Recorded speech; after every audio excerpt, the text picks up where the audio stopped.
पाठशाला में हम सभी का बहुत बहुत स्वागत है। तो आज हम कक्षा 8 की भाषा भारती यानी ईट गिट अभ्यास पुस्तिका का पाठ 7 भेड़ा घाट को हम हल करने वाले हैं। तो भेड़ा घाट में देखते हैं क्या है।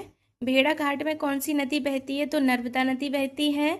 लोक मान्यता के अनुसार भेड़ा घाट में तपस्या करने वाले ऋषि कौन थे? भृगु थे।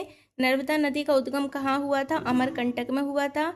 सही वर्तनी वाला शब्द कौन सा है? तो हमारा है दूसरा यानी प्रपात। ओके, अब आ जाते हैं हम नेक्स्ट पर।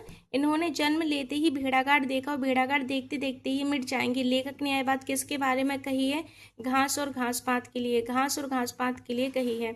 अब खाली स्थान पर आ जाते हैं। नर्मदा नदी की लंबाई 800 मील है। मध्य प्रदेश की नर्मदा नदी की परिक्रमा की जाती है।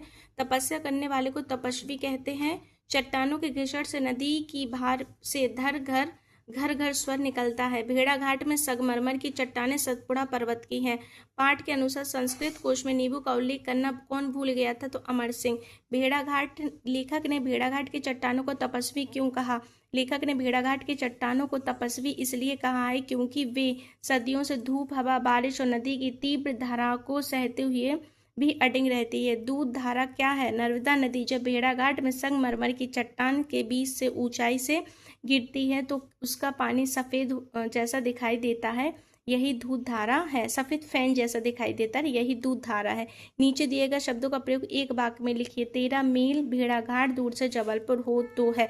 तो भेड़ाघाट से 13 मील दूर जबलपुर में हमारा घर है। अब आ जाते हैं प्रश्न नंबर 15 पर।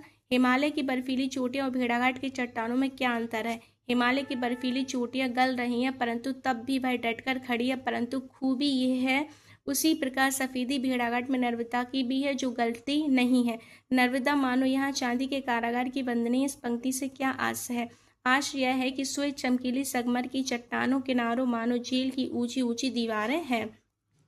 लेखक माखनलाल चतुर्वेदी का नर्मदा से ममत्व क्यों है? लेखक माखनलाल चतुर्वेदी का नर्मदा से ममत्व इसलिए है क्योंकि भेड़ाघाट की सुंदरता का मुग्धकारी प्रभाव चमत्कारी है।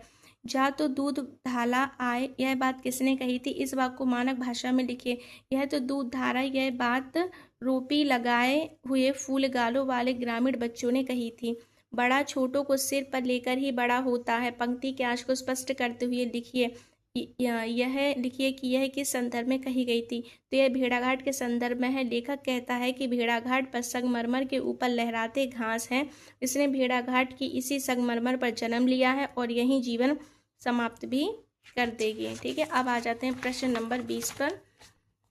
भेड़ाघाट के अतिरिक्त मध्य प्रदेश के किसी एक धार्मिक व सांस्कृतिक स्थल के बारे में लिखिए। तो उज्जैन मध्य प्रदेश में महाकालेश्वर ज्योतिर्लिंग मंदिर के लिए प्रसिद्ध है और हर 12 साल में सिंहस्थ कुंभ मेला आयोजित होता है। यहाँ का कालिदास अकादमी और विक्रम कीर्ति मंदिर भी सांस्कृतिक महत्व रखते हैं।